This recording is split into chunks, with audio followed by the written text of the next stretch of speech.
Next game, ladies and gentlemen, the Masters Clash continues, and we have our current setup here with the Swiss round system. So the first round in this tournament, we're having, I think, roughly 16 teams playing here, is a Swiss system. So it's only best of one matches that we're playing, and it's literally just playing for the standings, and then the top teams advance into the next round. And that's actually what we're seeing right now. So at this point, we're having Battlefield of Eternity being played. Nothing Left plays against Wind and Rain. And yeah, Nothing Left, actually, they lost the game earlier. So I was a bit surprised. And they themselves as well. But now they're going up against Wind and Rain here in Battlefield of Eternity. And again, it is a best of one. We have also sub-players today, at least on the side of Nothing Left. Mene is playing. So Washed Up isn't participating in this tournament. Therefore, Mene was free to play for one of the teams. Linked isn't here for Nothing Left, so he's jumping in now to play with them. And Macke again with the Li Ming first pick. That happened already earlier on Battlefield of Eternity. Now, this is again potentially an early Tracer. No, not today. Okay, so Mene on Hanzo and Blakitni on Tyrande. Great power picks, actually, for Battlefield of Eternity. Both of the heroes are obviously fantastic against the objective itself. But I could have totally seen them also with the Tracer variation, because especially this week, I mean, it's not only about this tournament, but also about the Division S matches. Tracer has started to pop up a lot more, and as I'm going through that little spiel where I'm explaining more how you want to play the Tracer with the double support, I'm realizing that Tracer was actually banned out. So just ignore the dummy on the screen right now that's talking, and focus a bit on what's getting actually picked. That would probably make a little bit more sense. So Tyrael gets picked by Khaldor, and we have Malfurion now too. That opens up also a couple of possibilities for them, but especially with a good sanctification in these choke points, you can make sure that no matter what gets picked in terms of burst damage on the side of Nothing Left, you will still be able to deal with it quite nicely if a sanctification is getting thrown out. Those shields on Tyrael don't hurt either. And the ban against Greymane is also because of Tyrael, or at least to a large part. Of course, Greymane is fantastic on this map against Immortal, but if you have Tyrael with you and you go into the level 7, you boost the auto attack, and the sanctification itself helps obviously a lot. ETC gets banned out on the other side. I mean, Mopsio is one of the players that, especially in his early days, was notorious for his ETC plays. It was always a bit of a weird thing, because Mopsio at some point he got insanely punished for his ETC performance, because he oftentimes was too greedy and was trying to get too much. And then when he played with ADRD, he afterwards said that he learned a lot when it came to positioning, to team strategies and other things from ADRD, and especially his performance on ETC improved immensely. It was kind of crazy, so he became really strong there, where previously he could oftentimes be exploited, or his positioning could be exploited. Anubarak gets picked by him now instead, so they have the Anubarak engage with the Tyrande follow-up, and we are also seeing Urel, who can supply the extra armor as she jumps in with the rest of the team. So Goat Girl is in play. And now for Wind and Rain. I mean, what are we gonna see from them? They have still their offlaner here. Need something for that. Jimmy and Blaze. Oh god, I love Blaze and Tyrael. It always gives me flashbacks. And well, apparently something went wrong in the lobby, so we're gonna see what the last pick is in just a moment for Nothing Left. The Polish internet, as Podipos mentions here, is apparently having some problems. So yeah, we're gonna jump into the game as soon as the guys are ready. Battlefield of Eternity is our map. Another game, another match. We're finally in here, and the last pick was actually Alarak on the side of Nothing Left, in case that you're wondering, since the lobby dropped. We even had to re-host the game, because afterwards the players started to join again, but as it turns out, the lobby was bugged completely, and they couldn't even ready up. So at this point, we're having Podibos on the left side for Nothing Left here on Battlefield, DAB on Hanzo, Blakitni on Tyrande, Mene on Alarak, and Mopsio on Anubarak. A lot of rocks in here.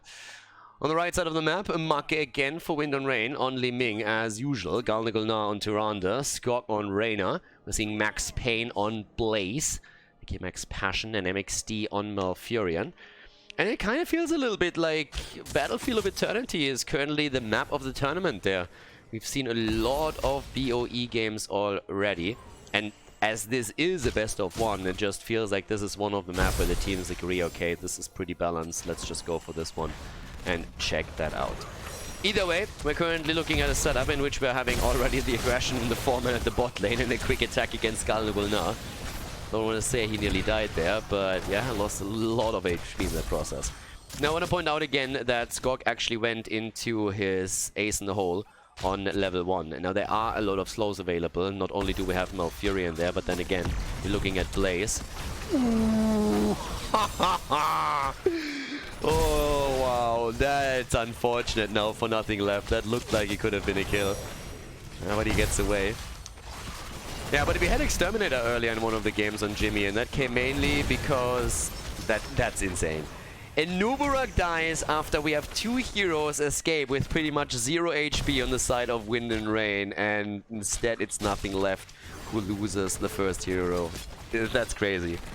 But either way, Jimmy this time with a bit of a different build for that reason. The reason being those slows that I pointed out. Main obviously going to try and get that negatively charged, stacked up as much as he can. If he gets into a good late game, it's going to be absolutely brutal.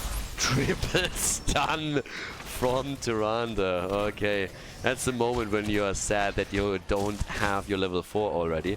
That would definitely help them here. But now to the top lane, still a little battle between Goat Girl and Blaze. Okay, our little fire bat trying to do what he can. But generally speaking, now that the objective is going to be announced any second, they're already trying to make the play for the bot lane. There's an engage up to the top. I do doubt that Goat Girl is going to fall here. I mean, ganking Urel is always tricky. If you don't have a lot of stuns, she is very likely going to get away and just jump out of it. But yeah, at the bottom of the map now, the level 4 talent for the red team. With that, we're seeing the fight or flight. Dominance. Yeah, and I mean, nothing special currently. I'm honestly a little bit more interested right now to see how much Mene can get on his level 4. The negatively charged, one of the main talents for that hero in general, and definitely helping with the damage output quite significantly. The bed of barbs for Anuburak, so it's more about the slows and the control here during the fights that we're seeing from Anub. Not speccing into the engage with Underking. And again here, the little setup as Mene is trying to go for another hit. Gets one in. That's 2 stacks for him. Combo comes out too. Gets the silence off against Galnagulna. They can't really capitalize on it just yet. 3 stacks for Mene. Big push at the bot lane. Up to the top. Urel still holding the XP. And the teams are now both going also for the Immortal. Boss has to deal with the top lane on the other hand, and that's starting to get a little bit tricky. Not only was Broccoli summoned again from Malfurion to make sure that they're getting... Oh, that's actually Blaze taken out on here. Okay, he done goofed a little bit. Oh, Blaze a bit too aggressive with this one, and Alarak gets the kill. Now they're starting to make the play for this one. And again, Urel moving in just in the choke point. Good damage against DAB, but not enough to take Hanzo down. And they're starting to go for the next kill. Li Ming is dead, and Wind and Rain is all of a sudden on the run here the entire time. Nothing left, just coming out swinging with 1 kill after another. They lost the initial 1, but now they got 2. And they have an open shot at that Immortal. Again, a good stun for Mopsio, completely controlling the choke point against 3 heroes. And here comes the next one. They're going for Reyna. But the Beetle is in trouble too. And that might be the end of Mopsio. Mopsio, no, it's again Jimmy falls. Mopsio gets actually out of this one. And they're starting to jump in for even more kills. Mark, wow, Blake Kidney nearly dropped by Marke with a single combo. There's the stun, there's the kill. Marke, he just came back and he died again. Veni Vidi Vici. He came, he saw, and he died. Max Payne is also in trouble. And Mene is sitting at 7 stacks. At least we're having the subterranean shield right now for Mopsio. That's going to help him with survivability as well. And now that they have a half level lead over their opponent with the talent advantage, chances are that Wind and Rain is not even going to dare to go into any of these fights now. So yeah, with this we're having the little setup here down to the bottom, and the Immortal is taken. Alright, good start. Good start for Nothing Left. Really good start for them actually. And now the big question, how much can they get out of that in terms of structural damage? That's a huge shield on an Immortal. That's a badass Immortal, to be honest. Calamity is ready for Marke. Is that going to be the one that changes it all? I mean, Marke has actually suffered in this game a lot. It's pretty uncharacteristic if you think about it. I mean, just take a quick look at his deaths. He's died 2 times. He still has 10,000 damage, but you compare that to Hanzo or Alarak for that matter, it's a very different story. And at this point, Nothing Left is absolutely going through that top lane, taking down Reyna as well. They're going through this like hot butter through cheese. It's crazy as they are just taking kill after kill. Boss on the other hand went a bit too deep, and even Urel doesn't survive that.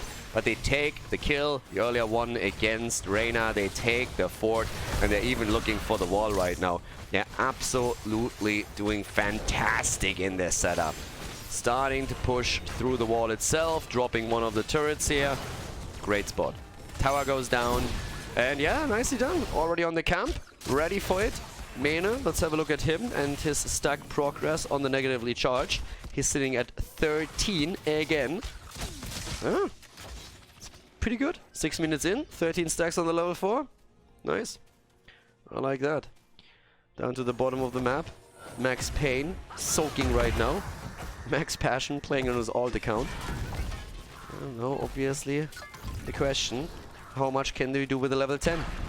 Nothing left is insanely far ahead. I mean, they're nearly a level ahead right now, and that comes around level 10 abilities with heroics. So you have a shot of just diving behind that fort and taking the fort down, even absolutely ignoring the objective itself. So they can definitely try and do that. If they burn this down real quickly, and then they push in with their camp and with the minion wave, you can already see that Mopsio is moving to the right side, and for good reason. Alarak, even with the deadly charge, and yep, that's exactly what we're seeing here. They're just pushing them out. They're saying, you want to fight? Obviously you don't, so buzz off and let us take the fort. That's an easy one right there. Top lane, that's where we're currently seeing some value, at least from Mak and Galgulnar. Goat Girl jumps in, hooves first, trying to get some hits, but not quite. Fort at the bot lane is definitely going to fall, and that's 2 forts down. Cannibal pressure on both lanes. Bit too early to really get anything out of it, obviously, but talking about getting things, they're trying to get Make. Make and Galgulnar. Nice dodge so far. Okay, they're going for Tyrael first. Deadly charge and the kill. And up to the top, there's a cocoon, and that should be a follow-up kill now as well. Yep, those stuns. Make, I'm sorry, but that's a 5-man commitment against you. You can teleport all day long in this case. You just have nowhere to hide.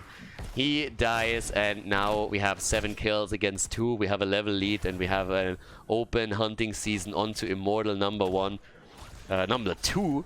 So they are burning that down to 50%. Easy peasy. Podibos is even trying to jump in. No way. Oh my god. Podi, there's the... Oh, the 4-man arrow. But they get the kill. They get the kill. They don't get the camp, but Podibos is just jumping in, and Malfurion is just looking at the screen right now thinking, seriously? I mean, it would have been worse if they also lose the camp on top of it, but it's already pretty bad as it stands. Make, Mene goes in and murders him here. And he doesn't stop with Urel. With Li Ming. He actually goes for the double kill against Tyrael. Nothing left. They had a lot left here. They are just absolutely destroying this right now. I mean, I don't even know which one of the 2 plays was better. First, we see that insane interaction with Urel as she jumps in and the Hanzo arrow comes through, and then we have Mene just going for a 2-for-1, saying, boys, I got this. Now we have the Immortal with 100% shield moving through the bottom of the map, and they are already murdering the camp topside. This is starting to get tricky. Podibos is once again found on the map, and this time they're saying, well, we better 4-man him, because if we don't, he's going to kill all of us. So Podi down on an unfortunate moment in time. And now again the flank here. Stun against 2. Here comes the arrow, the deadly charge, and they're trying to get a quick kill, but they can't. They're buying time for the Immortal though, but the lockdown against Mene, and this time he is toast. Mene goes down, there's the laser show, Blikitni. You can run, but you can't hide, baby. Cocoon, Galgulnar, the stun, and Blikitni actually gets out of this. Good cocoon as well. In the meantime, the Immortal goes through the wall, and Make is just sitting there like, I got this! He's trying to at least, but yeah. Immortal is going to get some damage on the key, but it's not going to be able to take it down completely. That's just not going to happen. But at least there's going to be a little bit of damage. The wall is also opened up, so that helps. The rest of the team is, by the way, still there and is trying to occupy them. To be honest with you, the more they occupy it, the more damage that Immortal is going to do, so that ain't bad. There's the ult already from Urel, another big stun. In comes the Sanctification, and they get the kill against Urel again. But guys, this is hurting. Alright, they save it, but that was close. And Max Payne might actually fall. 1 stun. Don't get the second one out just yet. Max Payne doesn't have a bunker, and he's toast.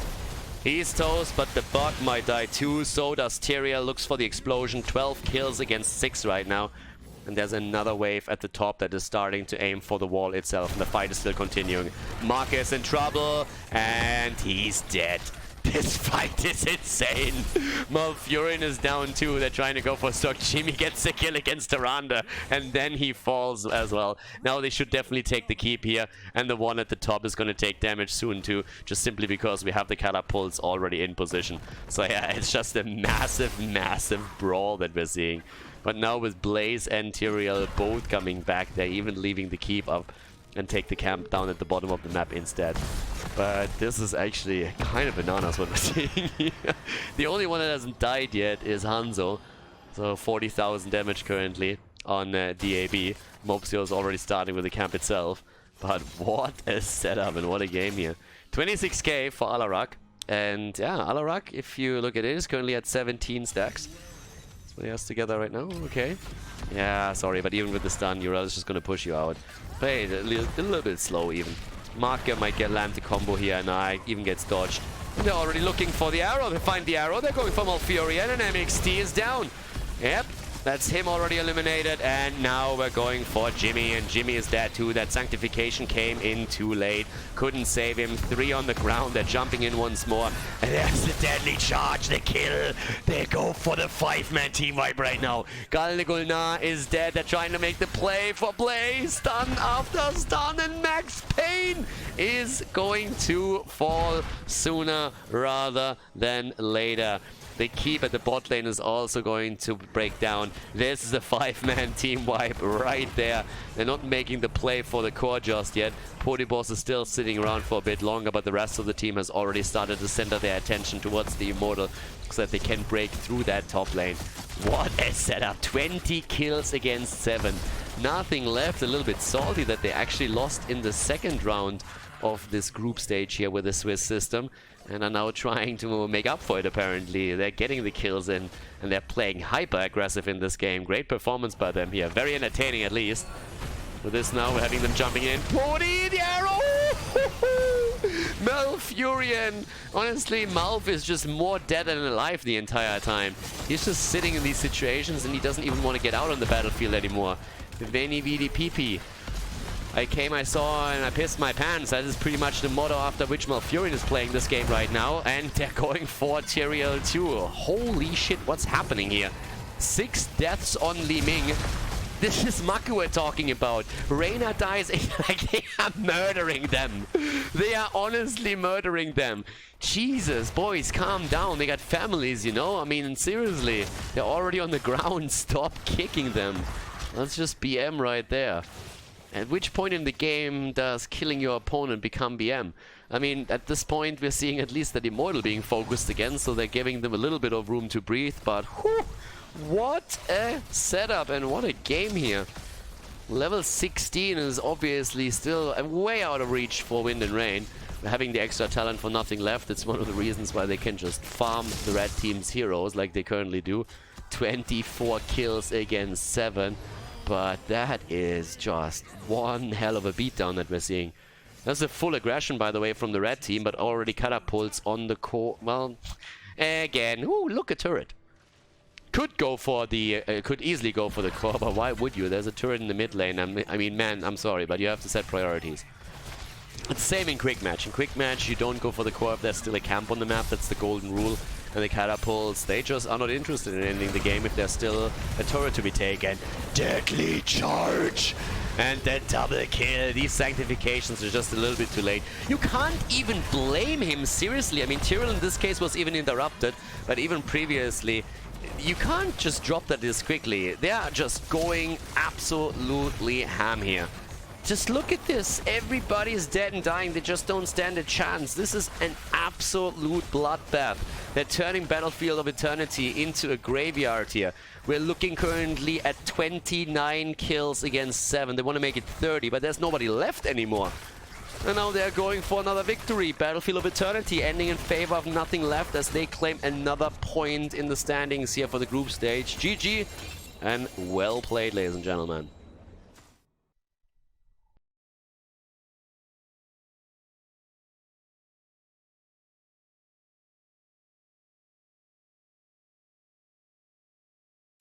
Who would have guessed? We're back on Battlefield of Eternity. We're still here at the Masters Clash series, and yes, we are still in our group stage that is played with the Swiss system. So, best of ones for now, and we have Battlefield of Eternity. And right now, Team Russia is playing against nothing left. That is going to be an awesome one, to be honest with you. Now, as I said before, we're having Team Russia with a sub player, because Stork could only play the first map. But then afterwards he had to go as a private thingy today. AKA he has to go to birthday party. Like, he was invited there earlier, so he needs to go. He will be back later to play with his team. But Torskievsky is doing pretty well here. That's a sub player, and yes, I'm very well aware that's not really his name. It's the Russian version of Tokyo Ghoul. But Torskievsky sounds funny, that's why we're going with it. That's all there's to it. For nothing left, we have Link missing today. That's why Mene jumped in. Washed Up themselves is not playing, so Mene currently playing with them here. The interesting part is that both of these teams have actually lost against a no-name team that is currently undefeated. So we could be in for a bit of a surprise here in the next few rounds. I'm honestly a bit hyped about that. So very, very curious to see what's going to happen there. But for now, we're actually just looking at Team Russia, nothing left, and we have Tracer banned out at this point. They are not giving Team Russia a chance to go into these Tracer double supports anymore.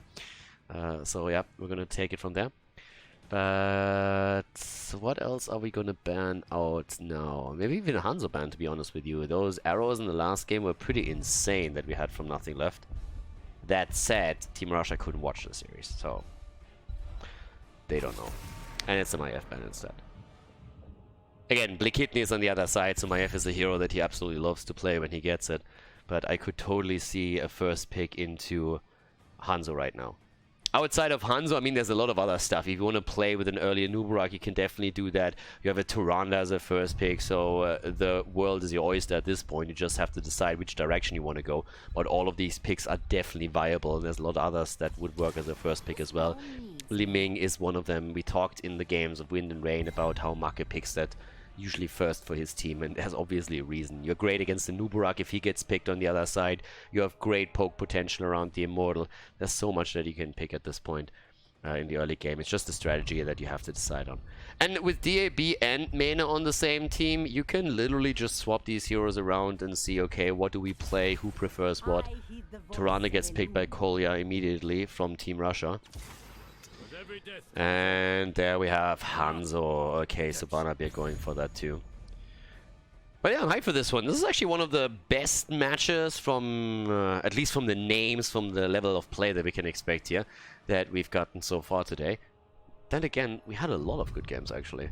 But yeah, I'm also a little bit curious to see how the new team, if they're gonna get out there in the next round, how they are gonna do. And they definitely should, because this system, the Swiss system, has 6 rounds in the group stage, and we are currently in round 5. So after this one, there's only one more. And since they are undefeated at this point, even with 2 losses in round 5 and round 6, they should make it into the next round. So I'm a little bit hyped for that. And we're definitely going to go through a couple of the quarterfinals here too. Mene again with Alarak, as we've seen already earlier. Mopsio playing a Nubarak, so in this case the Cocoon is also going to get full value, simply because you can't... Well, you can of course burn it down, but you don't have Li Ming that can annihilate it within disintegrate within seconds. There's also Mouth banned out. On the other side, you could limit the front line a little bit. Take one of the tanks out that you don't want to play against. Follow-ups on Hanzo's arrow, of course, that's another thing. What do we get? Tyrael was played a lot here. Zarya! Yeah, it's the Russians. Stork isn't here, but they're still banning Zarya out. Some of you might be thinking, like, what the hell are they doing? But if you actually watch Division S, then you know that Team Russia has been playing on Battlefield of Eternity with a lot of Zarya compositions. That might be a little bit more because of the preference that Stork has there. But yeah, they're not taking any chances. And Torskievsky has so far only played Johanna. I'm honestly wondering if they're going to go for Jojo again. No, it's ETC. Okay, we're going to see him on a new hero. We still get the Tacita pick. And with the double support, that's very... that's likely not going to be for Hanzo. Could be a Vala, especially with ETC. Or they're just going to go for Hammer or Jimmy. Vala, Hammer, and Jimmy are currently the 3 picks that you could definitely go for with that double support that we're having there. Normally, it's more so a squishy like Vala that we're seeing with this. Then again, it's Battlefield of Eternity, so if you want to go for Hammer, I'm not going to blame you. In comes Karazim, so even more dive, and we have Imperius being picked now as well. And what's Team Russia going to do? What's their last pick? What are we going to get from them right now? And I mean, for me, it's 3 options, seriously. I guess theoretically Cassia could also be another one, but I don't really think so. So for me, it's the first named 3. Come on, boys. Reckoning is at hand. Okay, mass shields and support for Hanzo. Fair enough. Totally not what I expected here. But yeah, we have shields from Tasna, shields from Tyrael, we have Prog maybe even, and the Tyrande heal. And yeah, Barnabia has to definitely rock it here. Let's jump in. Battlefield of Eternity. Battlefield of Eternity once again with Team Russia on the left side with Shamsig on Tyrael, Barnabia on Hanzo, Fallen on Tazda, Toskievsky on ETC, and Kolya on Tyrande. On the right side of the map, DAB on Liming, Podibos on Imperius, Main on Alarak, we have Mopsio on Nubarak, and Blikitni on Karazim. And I gotta give it to the tank sub on the side of Team Russia. It's been doing pretty well so far. It's actually doing pretty well in the games that we've seen so far from him, so Stork is going to be very happy with the performance, at least up to this point. They won most of their matches. They still have 2 left. So let's see who is going to claim it here. This is going to be a very, very interesting match because, I mean, both of the teams have already lost once. So the question is, who is going to keep that track record and who is going to lose a second time? Mena has absolutely been murdering it on Alarak in the last game. Now they even have DAB on Li Ming for those resets. That's obviously scary as hell. But yeah, if the 2 of them work together well, then it is definitely a huge stack potential. Now keep in mind that most of the players on the side of Nothing Left are actually Polish. And that means that they will also speak a lot of Polish. It's easy to say, well, they can all speak English. Definitely true. Even though the English of some of their players is not fantastic. But if you're already used to speaking Polish most of the time and then you're playing with a sub-player, you will by default every now and then just fall back into speaking your own language, especially when you're under pressure and need to communicate something quickly. So for Mena, this is definitely going to be a little bit more tricky to adjust to. But they've been doing well. They lost 1 match. But then again, they're not the only one who lost against this mysterious team of... I'm gonna still call them nobodies here at this point. Don't mean that insulting, but they are literally unknowns when it comes to the competitive scene at least. So they are a team that I'm very, very hyped for when it comes to the quarterfinals at least. Always assuming that they're going to make it that far. But with a 4-0 track record and taking out 2 teams like Team Russia and Nothing Left, I kinda expect that we're going to see them there. Podibos currently doing his thing at the top lane, and Blikitni has helped out to take the Khazra camp, so they get some extra pressure as the support starts to move back down to the bottom. It's one of these rotations that you see a lot on Battlefield of Eternity, trying to offset the lane balance on one end to get camp, sacrificing the other on the other side. And well, with this we're now having Toskievsky actually on his ETC. Haven't seen him on that hero yet. All the games that we casted from him so far have been on Johanna. It wasn't too bad. ETC is a very, very different beast to Jojo. You have to hold your cooldowns back a lot more. Positioning is very, very, very important. ETC can be incredibly impactful if played well, but you definitely have to use a bit of a different style there. We at least have the adjustment on Tacita, and I liked it a lot for the combo that they're playing, so you get the extra armor out of the shield with Kala's Light. Since there is no Tracer, you don't need the extra life leech, so this time it makes a lot of sense. Especially because you can always aim for a quick hit against a frontliner, for example, that is being focused by your opponent, so it's definitely helpful. Big push at the top lane. Yeah, with Beatles coming in from Opsio, they can soak a few more of those hits. And they are currently playing that little setup there. Bot lane is where we're having Mena in position. Very, very safe here. Not even leaving the mount for the time because he's like, well, I don't know where they are. I don't want to get ganked here. If I die right now, that would be horrible. So Mena plays that very, very close to home as the rest of the team is going for more for a defensive position here all the way up to the top. Toski starting to do his thing, but now he's a bit isolated from the rest of the team. Maybe a little bit too trigger happy on that power slide, and they're trying to punish him for it. But the heals are there, and yep, as we said before, you have Tacita shields, Tyrael shields, has a lot of heals available, and even the Prog Rock, as they're currently starting to stack the level 1 talent on Torskiewski there. Down to the bottom of the map though. Camp pushed out. The Russians still sitting there.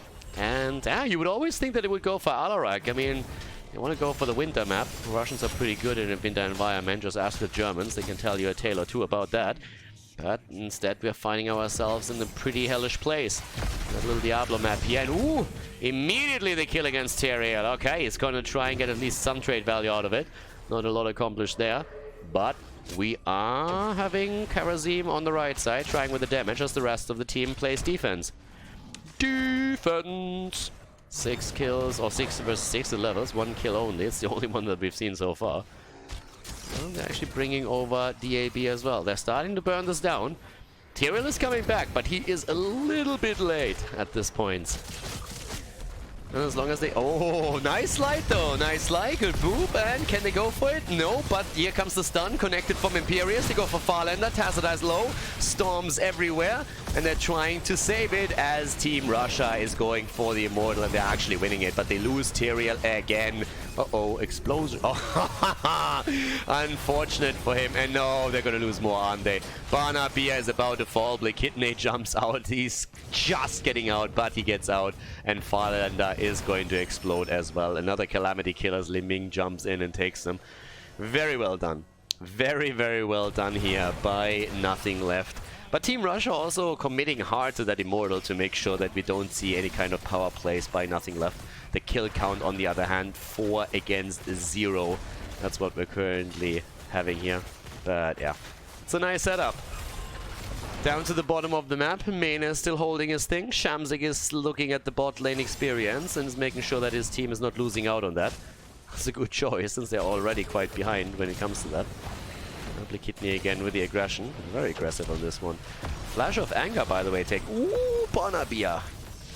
A bit of an adjustment on Podibos. Don't see that too often, to be honest. So at this point, the Flash of Anger instead of the Holy Fervor. Taken fine. Mena sitting on 7 stacks on the negatively charged. And once again, the stacks nearly completed. Mena going again for more stacks, trying to get the combo in too. Imperius is rotated in, rotates down once more. And so far, things are starting to come down a little bit more. We still have that lead in the XP for Nothing Left, and honestly, that smells of a heroic ability advantage towards the next Immortal there. Not really much more happening. Torskiewski sitting on his ETC at the side, trying to see if he can maybe catch a rotation. Rest of the team wasn't there for yet either, but still. Their sustain is a bit nuts. It's honestly impressive to me that there's 4 kills against them, considering that they're having so many shields available and so much sustain. I don't even want to imagine how this is going to look like when we're having the quest completed here for Prog Rock. It's going to be even more sustained for them. Shields obviously now also coming out of Tacita. That's going to help them too. And here's the Immortal announced for 27 seconds, and as you can tell, that's a level 10 for Nothing Left. That should be a halftime show. Mopsio at the top lane, together with Mena, who's using telekinesis to get those minions into the range of the fort itself. But the big problem here still is the level 10 ability. As long as nobody starts to int hard and runs it down mid, they should be fine. But then again, running it down mid on Battlefield of Eternity was always really difficult because there's no mid lane. So, don't think that's going to happen there. And with level 10 now in, that should be a halftime show, as mentioned before. So they're starting to make the play. Deadly charged again for Mena as a level 10 ability. Outside of that, the Cocoon. Li Ming obviously doesn't have to go for Disintegrate, since Nubrak is on the same team. And we're having this 7-sided strike. Halftime show easily won. And unfortunately, for Team Russia, they could even get more. And they're likely to get more. Yep, that's the position. Again, a more of a defensive one, but the experience isn't quite there yet. And here comes the attack. The rest of them is moving in, though. There's already damage against Barnabia, and he's down. Alright, squished like a pancake. That's the end of him. And now that should be 100% shield, nearly 100% shield on the Immortal. They got a little bit of damage against it, but not enough. So yeah, that was a good kill. Nice trap set against Hanzo. He thought he was safe as he moves out, and Mopsio just jumps in and says, like, not on my watch, bro. Not on my watch. Not gonna happen. Yep, and in terms of lore, as pointed out earlier during draft, we actually have Imperius against Tyrael right now. And, I mean, how should I put this? Imperius is shitting on Tyrael. At least when you look at the kill count. ETC topside, and with stage dive, we can obviously jump in at any point. We have the wall again for Tassadar. Yeah, here comes the attack in the back. Stage dive comes in, connects with at least Imperius, slides through. Hanzo is already down, the cocoon on the ground. If they get the stun against Tassadar, they don't. Oh, the combo! And there's the lockdown. But Podibos went maybe in a little bit too deep. Toski goes down though. ETC eliminated, 2 kills, and the fort is dropped too. Now they're moving in with the Immortal towards the wall. If they can open that up, that alone is already going to be sick for them. What a game, once more by nothing left. They are on the warpath right now. 18,000 damage by Li Ming, 17,000 by Imperius. Alarak is trying to catch up with it too, and this is just absolute murder. They're actually going to get the keep with this. 9.5 minutes in, and they're going to get the keep here. That Immortal is just brutalizing the structure, and is going to get the easy kill here. They're trying to chase them down. The arrow hits, and it hits hard, and there comes Toski. Tassadar is dead though, and unbelievable. They're actually keeping everybody alive. Nothing left. They keep them alive. They go for the kills. They're moving in after the Tassadar kill to try and see if they can get a second, and they might honestly be able to pull it off. But they're just shy of catching up with Shamzik or Kolya on Tyrael and Tyrande, and have to move away for now. But what a setup already again. I mean, damn son. They are honestly rocking it right now. 8 kills against 0! It's insane! They are murdering that hard. ETC now finds himself still at the top lane, doing his thing. And, well, let's have a quick look at the damage. 20,000. It's always funny to me when we have Imperius with the main damage output here. Against Li Ming, he's even winning that little battle. By the smallest of margins, and I think towards the end it's going to turn around, but still. 1 stun, 2 stuns, there's a combo. Another lockdown, Tokyo. Yep, there we go. Toski is down. Toski down. Hanzo already locked down by the cocoon. Can they get the stun in? Their sanctification prevents it from out, but that's another cooldown burn. 1.5 levels ahead. Level 13 talents in their hands now as they're... Oh, Mene with a combo again. Damn. 17 stacks for him now. And we are seeing again the push towards the top camp. And talking camps, I mean, the bot lane is now pushing through the entire time. The only saving grace for the blue team is, seriously, that there is just... These things just don't scale enough just yet. Toski, and wow, saved by Tyrande. Saved by Tyrande, but not for long. ETC is dead again. That's 10 kills against 0 right now. And Podibos, he wants more. He wants more, and so does Blikitne. They go for Barnaby. He is dead as well. That's the second death. They're making the play for Tyrande. She survives thanks to the wall of Farlander. That's definitely someone that Trump should hire. Farlander, he knows how to build walls. He's playing that ult on his hero ult. Oh, the kill against Tyrande.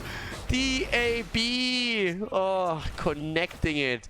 And we have Tyrael fall as well, but yeah, Farlander, he knows how to build walls. He's been playing that ult on so many games, and he is just absolutely fantastic with the placement here. At this point, though, he is playing a little bit of a lost battle. DAB, he wants to kill, and eventually he's gonna get him.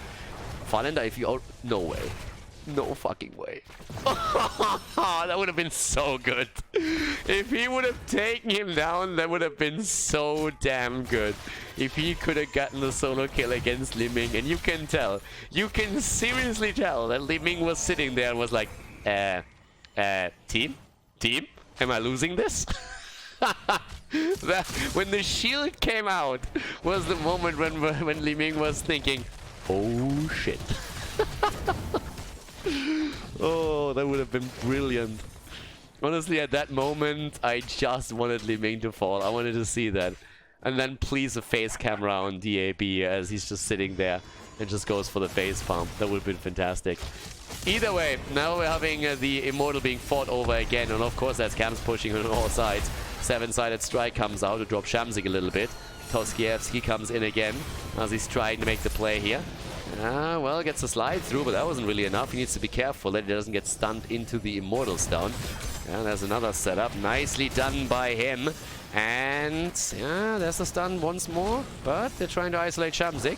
There's the cocoon, the deep dive. They go, oh, Tassadar is dead again. Big boy arrow coming out from Barnaby, but I don't think that's going to be enough. They might get the kill against Boss, but nope, not even that is happening. The Immortal halftime show has already been confirmed. There's another 3 kills. We're looking at a 2.5 level lead at several 16 talents in their hands. We have currently 17 kills against 1. 17 kills against 1. Main is at the bot lane, 23 stacks for him, an absolute bloodbath. I mean, seriously, this game reminds me so much of the last one we just saw. Nothing left, it's just continuing on Battlefield of Eternity against Team Russia where they left off when they played against Wind and Rain. This is honestly nuts. Toski isolated and dead again. I mean, seriously, that guy comes back and he dies once more. And you can't even blame him. It's just nothing left being...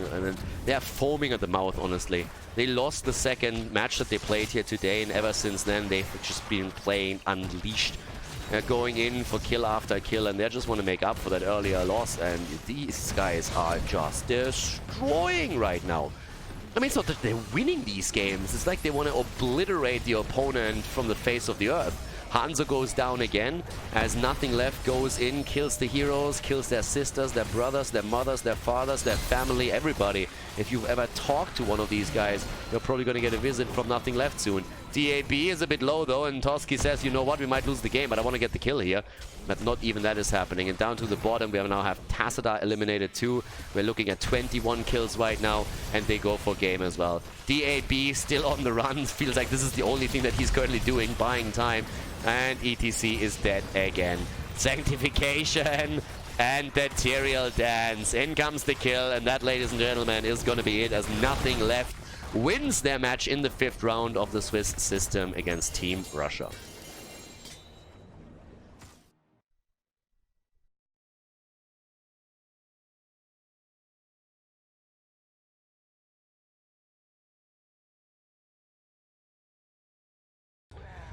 Infernal Shrines, we're breaking the Battlefield of Eternity spell for now, and again, it is a best of one once more. It's a last best of one, actually, as I said before, in this first round of the Masters Clash series today. We have a Swiss group system, which means that we have 6 rounds that are being played, and now it's time for Team Russia against Granit Gaming. Another great series, honestly. Well, not quite a series, a great map.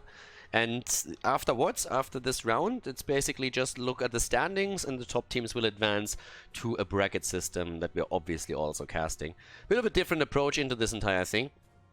But I gotta admit, it kind of was a little bit fun. The best of one had some interesting turnarounds, especially since some of the top teams lost against underdogs. So I'm curious to see how that round of 8, the quarterfinals, are then shaping up. Either way, Tassadar gets banned out, and so does Zeratul. Doesn't shock me in the slightest that Tassadar gets banned, the way that Team Russia has been playing with Tassadar the entire time. I mean, it was literally double support all day, every day, either with Tracer or they played it with Hanzo. Didn't really matter. They went for it. Zeratul is now banned out too. Here comes the Maiev ban. Okay. Actually, alright, they're getting rid of both. I'm still waiting for the Tyrande first pick from Henning if Tyrande doesn't get banned out by Team Russia. Let's see if on this map too they are committing to that, or if they are turning it around slightly. The Russians, what are they gonna go for? Ana gets banned out. Okay, I mean, not bad either. That nano boosted Jaina is an issue, but there's a Tyrande first pick. It's like, duh. Alright. Yeah, so they get the Ana first pick, and now the only question that I have is, do they get Jaina with that? I mean, Tai can play Jaina. As I said before, by the way, both of these players, or both of these teams, are also playing with sub-players here today. They're still Tracer, they're still Malfurion. So on the side of Team Russia, we don't have Stork now. Stork is going to come back very likely for the round of 8, but he's currently at a birthday party that he has to attend. So he played the first round in this group system with his team. But then we have Toskiewski jumping in and playing around here. And again, I have to throw it out because there's definitely someone on YouTube going to be complaining about it. I am well aware that this is the Russian version from Tokyo Ghoul. Initially, that was also my first thought, but even after asking the players, they couldn't really tell me what that means, and it literally feels like someone just slammed his head onto the keyboard a couple of times for the name. So we started calling him Toskievsky because it just sounds funnier. And after it was confirmed that it is indeed the Russian version of Tokyo Ghoul, I was just like, nope, I'm committed at this point, so screw it. Then again, when we're looking at Granit Gaming, we're actually seeing Quasar play because Svamgrota is not with the team today. And the reason is, and I was told to also say that on stream, by Lauber, by the way, so yeah, hashtag blame him, that Svamgrota is a massive alcoholic, aka, since this is Saturday, he was probably partying hard on Friday, is still a little bit hungover, and abandoned his team. Which doesn't really feel too good, but then again, you have to set your priorities, right? So Quasar instead subs in for them. Ban on Reina. We're having Malthael also banned out. And the big question now, obviously, what are going to be the next pick on the side of Team Russia? I mean, right now, the priority on Thrall and Diablo, not even going for a Jaina here. That's kind of interesting. Now, obviously, with Thrall, you can definitely start to threaten Tracer, and Banabir has been murdering at the here. So, I mean, holy hell, has he had a couple of good games on Tracer. So, you have to definitely try and control that hero as much as you can. Toskievsky goes for his Johanna again, which we've seen multiple times on Battlefield of Eternity. Now, we're going to have her on Infernal Shrines too. So they're definitely one-tricking a little bit into her. Shamsig on Leoric. And what do we get in terms of damage? Is it hammer time? I don't really think so, to be honest with you. But it is hammer time. Alright. Hammer time and Hanzo. Both of them. Oh no! Oh no! Oh, he sounds so angry. Honestly, he sounds a little bit like an idiot. Oh no! He definitely has a speech problem. So, last pick, what are we gonna see? I mean, there's blinds on Johanna, but again, Hammer doesn't really care about that too much. People think too much that these blinds are hard counters against auto attackers. Here's a pro tip, they're not. They help, and they definitely are a good tool to have, but they're by no means a hard counter. And Farlander with Mephisto. Okay, so another market copy over here, but Farlander has played the hero already a bit.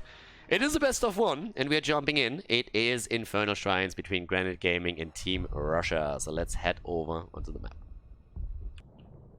The last game of the group series of the Swiss group grid thingy. Team Russia against Granit Gaming on Infernal Shrines, and over on the left side we have Shamsig on Leoric, Barnaby on Tracer, Farlander on Mephisto, Toskievsky on Johanna, and Kolya on Malfurion. And to the right side of the map, Granit Gaming in red with Ty on Sergeant Hammer. We have Henning on Tyrande, Lauber on Diablo, and Fury on Hanzo with Quasar on Thrall. Alrighty, I'm ready for this one. Which of the teams is going to claim victory here in the last game of this little group stage that we have with the Swiss system? Level 1, by the way, anger. Fangländer is pretty angry after they just lost the last match to nothing left, so that talent is aptly named for the Lord of Hatred. We're also seeing again the Soul Shield for Diablo against all of the mage damage, and Lauber is still taking a bit of a beating. Gets actually rooted and killed!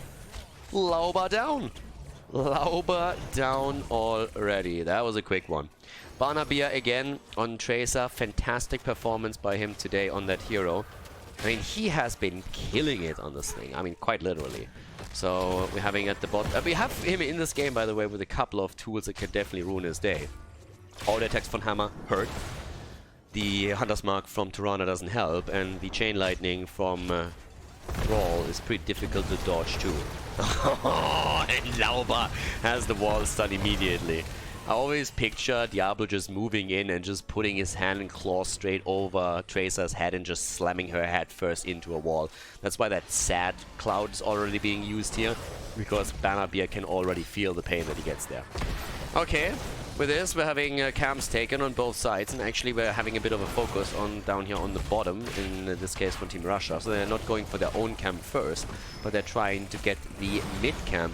And honestly, this could be interrupted. And yep, they're trying to contest it. They're going for it right now. 4 versus 4. Lauber doesn't have a lot of souls, so he needs to be careful. It's hammer time, and they're trying to take them down. Torskiewski, it's about to get a kill for a kill. And yes, the tanks are both down, but everybody is low on the side of Granit Gaming, and they have to retreat. Could have been easily a few more kills, to be honest with you. The camp therefore taken, and I'll call it a win for now for Team Russia. A little bit of momentum for them as they're rotating Leo from lane to lane. Level 4 abilities are slightly quicker for them. And Hammer is already defending the bot lane now. Oh, and the kill against Henning. Nice. Very well done. Banabir again murdering it. Absolutely destroying it here. You can't give him an opportunity like this. He is going to take it. The positioning that he has on Tracer and also the cooldown management are absolutely fantastic on his part. So this is really, really strong. Now once again, we're seeing the camp taken, this time trying to time that with the objective itself. At the same time, Granit Gaming is actually not going for theirs. Oh, well, are they? Nope. For a moment, it looked like Hanzo might make the rotation towards the top, but he doesn't. So camp is already claimed. Fury running with the money pick here. They're starting to take their thing. Yep, there come the stuns. And the cool thing about playing Johanna on this map, of course, is that Torskiewski also has a little bit more AoE damage. But it really feels like it's a little bit of a one-trick shoulder by him currently. He played EGC once, but that wasn't really a good game. I don't want to blame it on him. There was definitely a lot more to it. But it just feels that on Johanna, he's a bit more comfortable on this level. That might be wrong, but again, we have a small sample size of games to really judge from. So we'll see how that works out here. And once again, they're starting to make the play, but, well, Hammer isn't really with the team just yet, but instead pushing out the mid lane. They're letting this one go easy peasy. And starting to do their thing here instead on the lanes. Punisher is taken, starts to move through. Johanna all the way up at the front, up to the top lane. Thrall is still looking for XP too. But yeah, they're just saying, we need to wait. We need to get Lauber a couple of additional souls together. Oh, Lulba has to be a little bit careful here. Gets rooted, gets pulled, but not killed. Fury, on the other hand, is about to die here. Nice! Good move, but the kill against Hammer. Hammer goes down, Torskiewski taking him apart there. The interesting part was really the save against Fury on the other hand though, because Lauber was able to control Mephisto. If he doesn't do that, then Mephisto very likely gets the last hit in. That's going to be the end of that. Now we have level 7 abilities on both sides, but Granit Gaming is getting punched into the ground a little bit here. Didn't really do too well. Yep, and Fury with 100 hit points. I gotta really give a little bit of credit here to Barnaby. I feel I'm hyping him a bit too much, but honestly, I love the plays from this bad boy. He's been threatening them so much, and honestly, at some point, if I was Hanzo in this game, I would just hide in the corner. I would just be like, yeah, fuck that, the guy is just killing me the entire time. Like, I'm the primary target no matter where I am. He always finds me, always gets disconnected. I'm hiding in the corner right now. You guys have fun. But in this case, there's the stun combo as the Lulba boys want to try and see if they can maybe turn this around here. We have even the Quasar starting to move in. The bomb comes out again as Barnaby jumps out, gets a quick heal from Kolya. Mulfurin doing his thing. And, yep, there comes again the zoning effect against the blue team. They take the camp, they are still a level behind. The heroic abilities are an issue, for sure, or will be, in just half a level. At the bottom of the map, we're now seeing another camp taken too, which is of course going to increase the experience for them as well. And with the wave right there, they can take that one. Now to the top, Shamzik is still sitting right there, starting to do his best against this. By the way, 0 stacks currently on the Frostwolf pack, so that got reset. And here we have it. First of all, Durance of Hate. We have the Entomb. We're also seeing Tranquility, Blessed Shield. And the move down to the bottom to try and force the fight around that. The push against Banabir gets literally just pushed out and manhandled by Diablo. Diablo just saying, nope, you're not forcing this fight. Ain't happening. We don't have 10 yet, you need to wait. You need to wait half a level, then we can talk. But not before that. 97 stacks for Lauber now too. So, yep, he is going to have that hit point pool unless...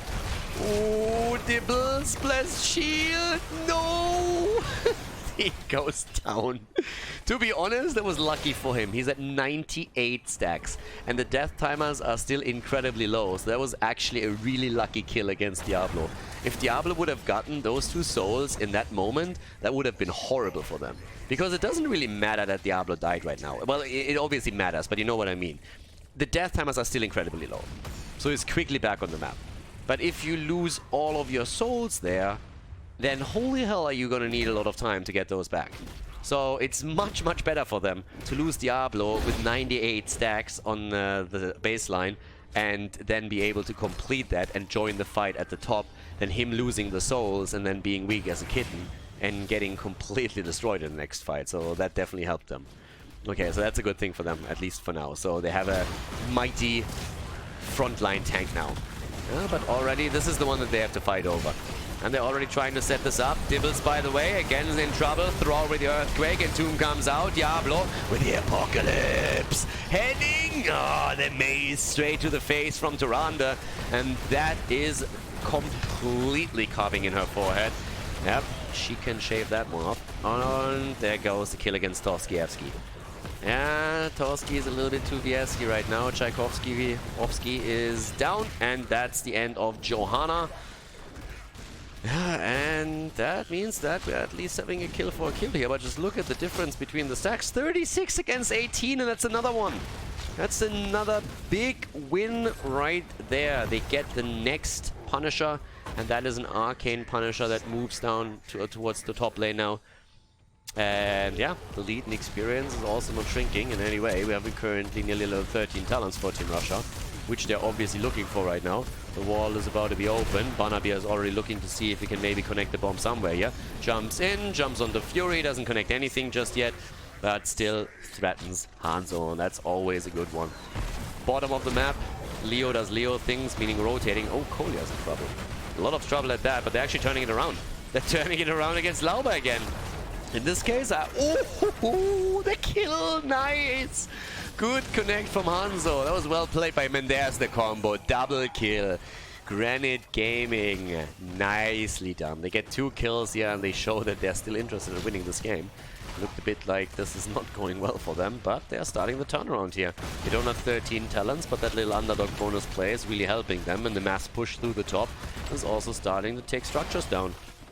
I like that a lot. They go for the fountain. Try and eliminate that. Wave is already about to be burned down. Lauba obviously at the front anchoring the plays. But this is exactly the style that Granit Gaming needs to play if they want to come back into it. So now we have level 13 talents on the side of the blue team. And despite the fact that they lost the fort at the bot lane, they're still looking at a decent position in this game right now. Level behind still, don't get me wrong. But they're starting to at least get a few kills together. They are a bit more impactful with the setup that they have now. Obviously, they have to be concerned about level 16 abilities being ready when the next objective is on the map, but they're trying for more kills here, this time against Leo. Stun is out. Arrow is in. They're trying to get the hit, and Shamzik is dead. Leo is down. Barnaby in the back is trying for a kill, but doesn't find it. Farlander, on the other hand, is in trouble. But the problem is, so is Thrall. Barnaby comes in again, and everybody is low. Everyone is low from Granit. Hanzo is dead, and that's a Barnaby cleanup job right there. Diablo already down, and that's another one secured. That also resets the trait on... Oh, sorry, not the trait. The level 4 talent, the quest talent on Thrall. So he's back to 0 once again, having problem with the Frostwolf pack here, and a lot of that. Yep, 9 kills against 5. And let's take a look at the damage. 38,000 on the side of Farlander, with a lot of the focus being on Barnaby in this game. Mephisto has a lot more freedom to reign supreme here. But nicely done, at least for the time being. So once again, we're having top side pressured by Shamzik. Nice pressure, by the way. Like, if he takes that down, that's going to be easy damage against the... Well, look, I guess against the fort here, too. Obviously, Thrall is moving in, but still. That's something that he has to deal with, and soak the experience, too. And talking experience, we already have level 16 now for Team Russia. And they're going for Lauba again. Yep, they already reset the souls in the last fight, and they're going to get another kill, and they're even going for Hammer. And that's a double kill right there. That's a triple, baby. As Tyrande falls, Fury is still on the run, gets at least the counter against Leo, but that's just trade value activated. Shamzik did nothing wrong. They're starting to get the drain in. He's gonna be back soon. But yeah, even the B-steps coming out from Barnaby as everybody is just like pinging left, right, right, left. And the shrine is open too, so that means Team Russia is going to go for another easy Punisher. And that's going to be the third one in their hands. There's still pressure even in the middle for just a moment with those last remainders of the camp. Bot lane has to be defended against. And it's just Granit Gaming running from one lane to another. Reacting, defending, and playing around that. But holy hell. And Mephisto has been killing it this game. Farlander again, he has the space. Barnaby creates the space for him. And it's just absolutely amazing what Farlander can... Again, I've said it in the previous games in Division S and I'm saying it again. Farlander is one of the players that amazes me the most. This guy can play so many heroes in such a great level and has always sick plays. It's insane. Barnaby, on the other hand, one of the best Tracer players that we currently have, hands down. And we have a lot of good ones. Ty is good on the hero, DAB obviously always a monster. But Barnaby at this point, he's rivaling them all. He is insane on that hero right now. There's a reason Team Russia pretty much picks Tracer every single game they can. Ty, a little bit low. So is the keep. Arrow this time completely missing. There's the lockdown against Barnaby, and he screws up once and goes down. Shamzik tries to get the keep, but they can't. The keep is still up. And oh boy, that's Granit Gaming's ticket back into this. Down goes Farlander. They were trying to greed for the team, for the keep at least. But now Torskievsky also getting attacked right there. And yeah, he nearly got the kill against Fury. But with that said, we have our little Tokyo Ghoul going down. And that's another set of kills, which brings back Granit Gaming into experience range. Now they're looking at 10 kills against 12, and they're only one level behind. Only, I say, but you know what I mean. This is just... yeah, okay. Shamzik is actually... nice! The B-step and Shamzik's like, damn. Immediately moves out. He wanted to backdoor that. He says, like, trade value, I'll get this. But nice, Owl. Really nicely done by Granit Gaming. Spotting that and saying, okay, you know what? Yeah, we're not going to let you take this. 0 stacks, by the way, into Quasi again, so he's still struggling with this. Shamzik might still fall after all, gets the Entomb out. Again, that doesn't really do a whole lot for him, but you might as well sacrifice the cooldown since the death timer is nearly matching that. But all of a sudden, we're having only a half-level difference between the two teams here. Yeah, this isn't over. As much as it looked like it's over, it's actually not.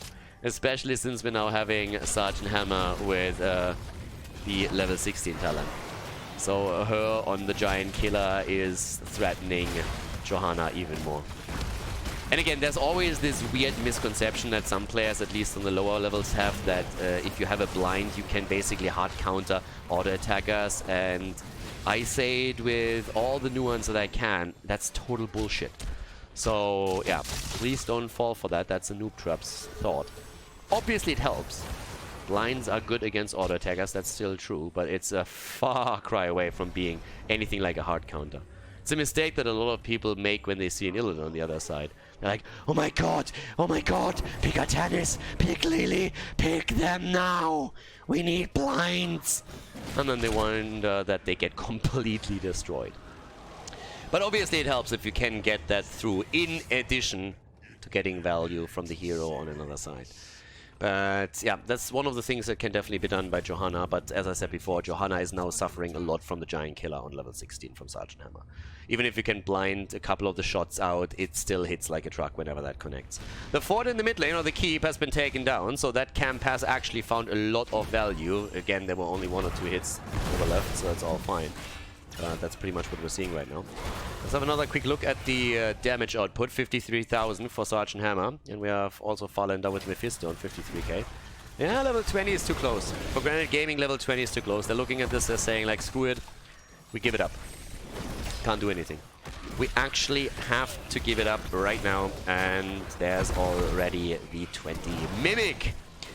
Can be a good one if you play aggressive, especially with Farlander's hero here. Also, we're seeing the Indestructible, but let's face it, the talent that we're all looking at right now, Buried Alive. Exactly. An absolutely monster of a talent if you connect it. It's oftentimes a guaranteed kill if the team follows up on it. So now they're going for defense mode. They have to defend the keep. That's the play. They're trying to move that, but There we have the move towards the top. And that's Punisher's at 95% HP. Everybody is still lurking around here. Torskievsky is sitting at the left side, looking for the blessed shield, of course, if anybody steps out, which isn't the case here. They're baiting the Punisher over, that's all that they do. The small wall is already open, which allows Tracer to move in. And there's again the stun circles. Dibbles, Lulba. Ooh, yeah, the kill again. Again, Barnaby with the kill against Tirana. Now with the Apocalypse, they're trying to get the counter kill, but they don't even get that. Diablo instead is down. He's dead, and he's dead for the count. And 98 souls for him. No comeback. No quest talent for Thrall either. He loses both stacks on the Thunderstorm and the level 4. And the Punisher doesn't even care about the top keep and says, like, keep? What do I do with the keep? Let's go for the core, baby. Team Russia about to take down Granit Gaming in this last round of the Swiss group stage. Torskievsky, our little Tokyo Ghoul, is still doing his thing as we have the move straight for it. Hanzo is dead. The Indestructible has been procced. They're trying to go for Hammer here. Barnaby might actually die, and indeed he does. But they still take down the core, and that is game. GG and well played as Team Russia claims victory on Infernal Shrines.